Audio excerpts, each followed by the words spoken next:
But before we're really out of the gate, we're almost at a standstill, a sign of things to come, and the way being here and the lessons we need to learn needs to be.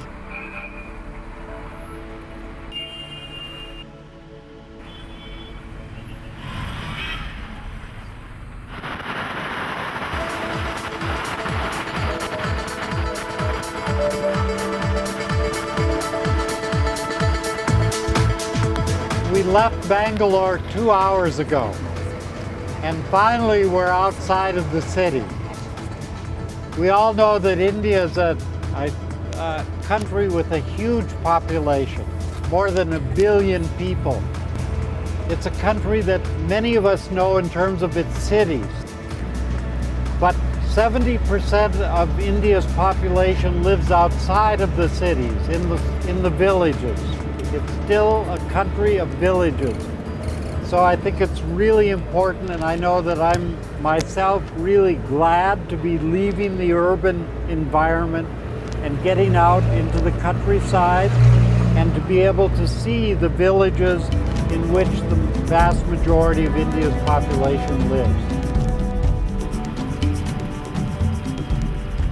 The ride on the bus gives us a chance to collect our thoughts, review the first few days. I had no idea what I was in for. Just leaving my comfort zone was very scary. I want to be an adventurous person, but I haven't been in the past, so this was a huge step for me. Now that I'm here, I realize that the world isn't as scary as some people make it out to be. It's a journey that takes place on many different levels. There's the outward journey, the physical journey, the cultural journey, the spiritual journey. It takes place on many, many levels. But at the heart is the inward journey that's taking place within the heart of the student.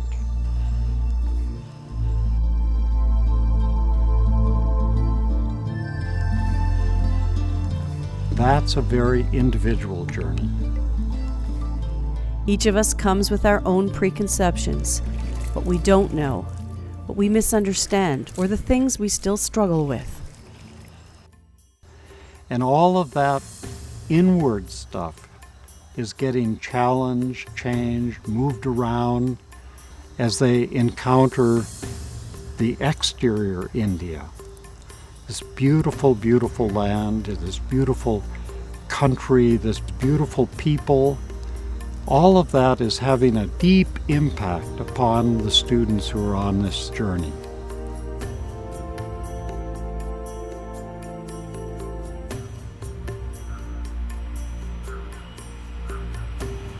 We're a short 4-hour drive north of the city of Bangalore, and this is a whole new world in the small town of Sirigiri and the Hindu community of Darrol.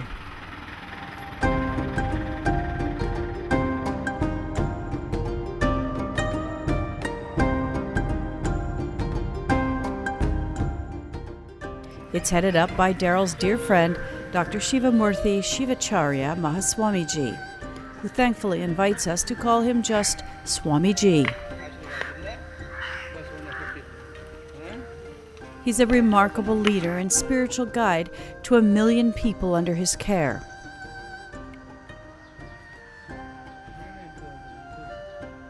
He's made enormous commitments to social and environmental initiatives, as well as innovations in agriculture and Ayurvedic medicine. Many of these are groundbreaking innovations for rural India. But more than anything else, he knows India's future belongs to the youth and has invested in rural education.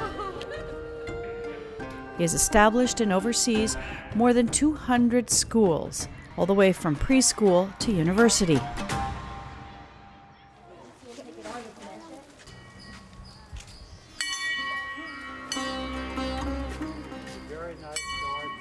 This community practices a form of Hinduism that follows the god Shiva.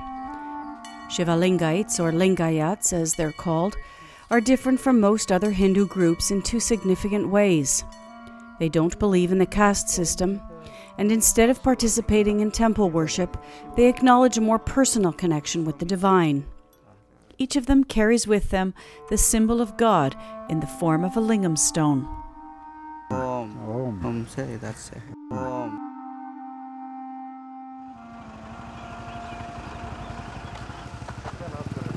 Swamiji also acts as a regional judge for civil cases in this courthouse.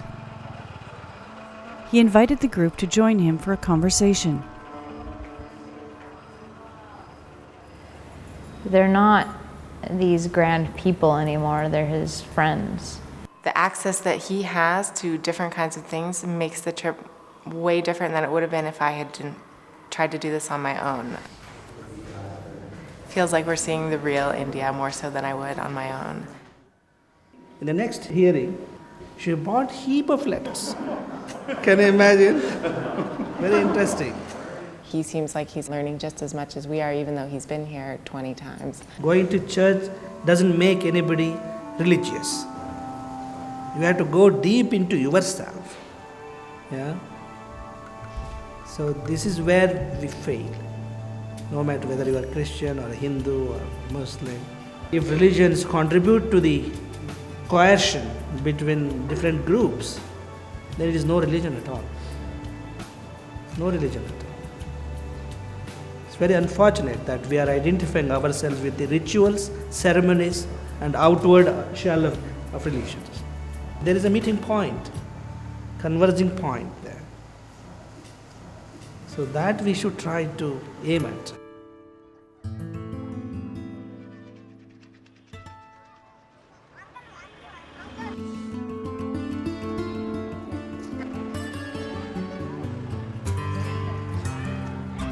We're in Siragiri, and this morning we're going to be taking our group of students with us on a walk through the village. Going to see life in a small town in India. Kadoo, kadoo, come on! Kadoo, kadoo! It's a Bryant call. We're just doing a little walk around. One of the unique things about being in India is that we find all the levels of civilizations side by side. The high-tech world of Bangalore and urban India, and then we have village India. So it's really interesting to be in this village and to have a walk through and see the way people live and the closeness between the families and the animals.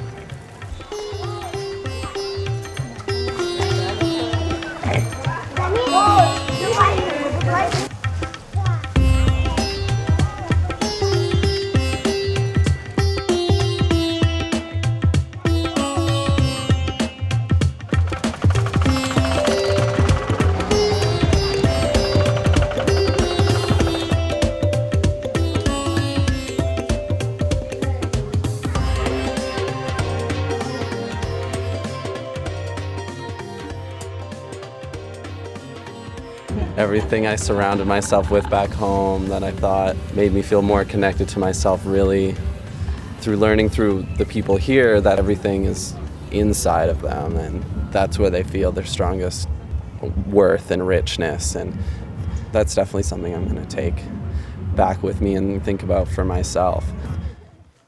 It was a great experience to see all the families and how they live all together. It's hard to accept all of their hospitality knowing that we're coming from a place that kind of has a little bit more, and trying to respect their culture without taking too much when they're piling on the cookies and the fruit and all the tea. One of the things that's interesting is how you find the cattle in an extra room on the house. They're not really separated, but you know, they have their own space, and then there's a family space inside. Gandhi indicated that one of the essentials of Hinduism was reverence for the cow. And you see the way the cow functions in this society. It's very, very central to their life. It was really special to spend time with people in their homes. Even though it was difficult for us to communicate, We found ways to express the gratitude and joy that we're feeling. It's been a good day. Visiting the village has given us another take on things. It helps put spirituality into the homes and lives of everyday people. I recognize them now. When I first came to India, I would see these and I'd not know who they were. Yeah. Here we have three Indian gods: God of wisdom, and Lakshmi, the goddess of wealth, and Saraswati, the goddess of education. Right. And he's been just explaining to me that we need to have all of these three things together to live a good life: wisdom, wealth, and education, right? In Western society, we don't, religion isn't as important to us. And coming here, it's really interesting to see it. It's the core of their culture and their society, and it's so much a part of their life. It's not, you can't separate it from their lives. Oh. We in the West think of ourselves as in a more secular phase, but 90% of the world's population is a believing population with a profoundly different cultural and spiritual world from our own. It certainly puts learning about different religious traditions and this trip into perspective. Recognize the differences and then look for connecting points, even in unexpected places. Like the kitchen, where the cook is teaching us how to make our favorite breakfast dish.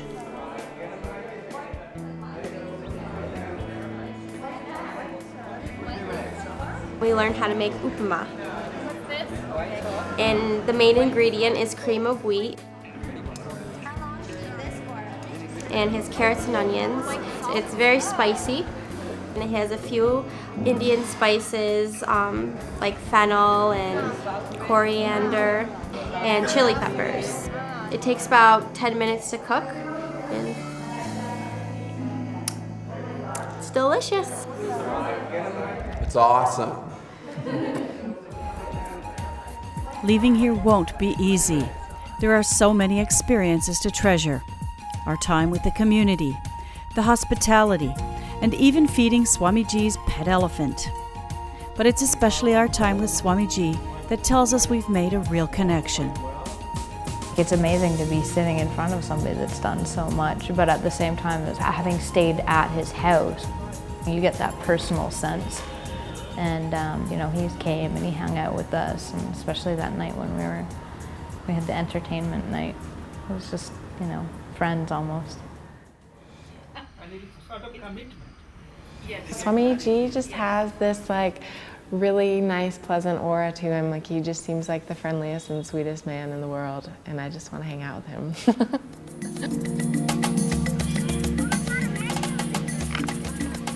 We'd like to stay, but the bus is waiting and the road calls.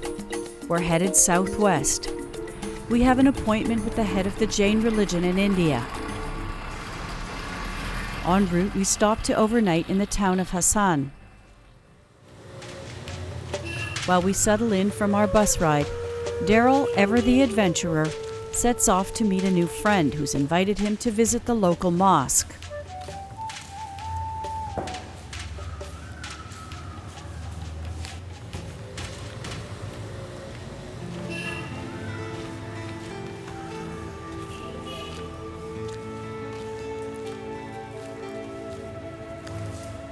Darrol stops to wash his hands and feet, a purification rite performed before entering a mosque, or masjid, the Arabic word commonly used here in India.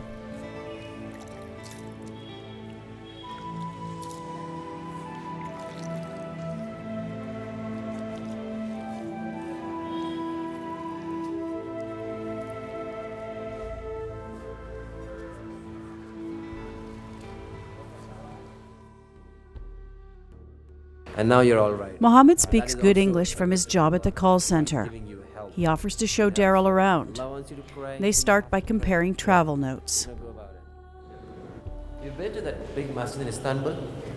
Yes, the Blue Mosque. The big one, yeah. Yes, the Blue Mosque and Suleymaniye Mosque. Magnificent. Suleiman. Really, really beautiful. Mohammed loves to share his faith. Well, yeah, this is the masjid, and masjid is a big hall, and the Kaaba, the where we face in India, is to the west, Yes. Saudi Arabia, where the Mecca is. Must Muslims come to the mosque to pray, or can they pray wherever they are? Well, yeah, the men is compulsory for the men to come to masjid, but for the women, they're supposed to pray at home. And people stand In rows. shoulder to shoulder along. right shoulder to shoulder. Well, I can show you. Stand Yeah. here, see? Right. This is how they stand. By the backs, okay? The Okay. lines, Yeah. and your toe should be there. And Okay. you touch your shoulders, yeah. Like this is how you this? stand, yeah. Okay. All right, I'll show you the namaz. It's like this. Like Allahu this. Akbar. Allahu Akbar. Right. So you're standing in front of Allah. So you forget the world, and it's only the connection between you and your heart and Allah. So you say Allahu Akbar, then Allah is great. Right? And you try here. So and it puts the whole world at the back. And he forgets about the world, and his connection is straight to Allah. And you start by reciting the opening Yeah, verse of the subhanallahumma bihamdika nashhadu an- So La ilaha Allah. illa Allah. Allah. So Alhamdulillahi Rabbil Alameen. Allah, the creator of the world, the creator of the worlds. Right, And then you ask him to give us the right path. right. What's important is that Islam is something that's practiced. It's something that's done. You know. Neither Darrol nor Mohammed have any shortage of things to talk about. What happens is the Hinduism, the culture, influences Islam. Right. And the way of they practice Islam is more of, the other, the atmosphere. The atmosphere of his Hindu atmosphere, it influences Islam. But Islam has been in India for a long, long Long, time. long time, exactly. Right? Been here for more than 1,000 years. Africa has different culture, the tribal culture, Yes. and the Islam there is more influenced with the tribal culture. The true Muslim is a very right person, right? So, I mean, I don't know how to put it across. I don't know. I'm just trying to literally translate what I You're say in doing just Urdu. fine. So, I can talk to my friends in English, but religion is very important. You need the proper vocabulary. I don't have that vocabulary, Right. We have to stop from the bad and ask to do good, because Allah wants us to do that. When a person recognizes Allah, if he starts practicing, right, then he will become a good person. We met with Swamiji, and he said the main purpose of religion is to create good people. So we find this conviction in many, many traditions, but we're only speaking about Islam right now. Yeah. So Thank you, thank you, thank you, Muhammad. Really beautiful. right. See, now the Turkish Muslims, they're more influenced with the European culture. When you walk on the streets, you see Right. that, but they're not. They don't have beards. Mohammed's Yeah, hospitality is that's warmly the- that's the tone, received. The work of dawah. Yeah. When you meet these people, Morning. Nice to meet you. Before Darrol goes, Mohammed shows him the grounds. He introduces him to the local imam, and they pose for pictures to honor the visit.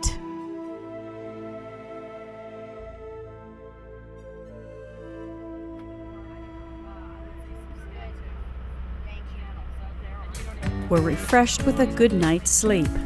Exactly what we'll need for the rigorous day ahead. We're going to Shravanabelagola, home of the most important site for the Jain religion in India. We'll be climbing to the top of a mountain 3,000 feet above sea level.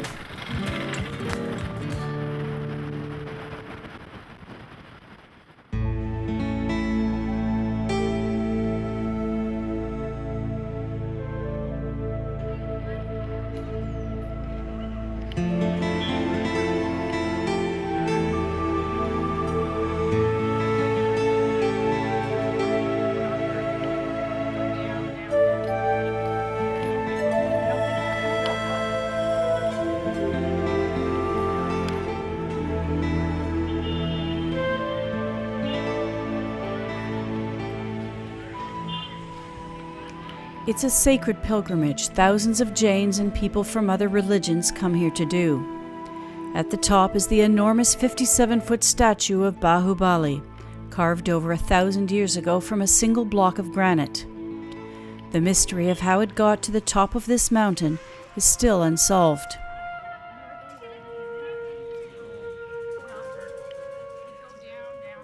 Barefoot or in socks, it's a long, grueling walk up the more than 500 steps that have been cut into the side of this mountain.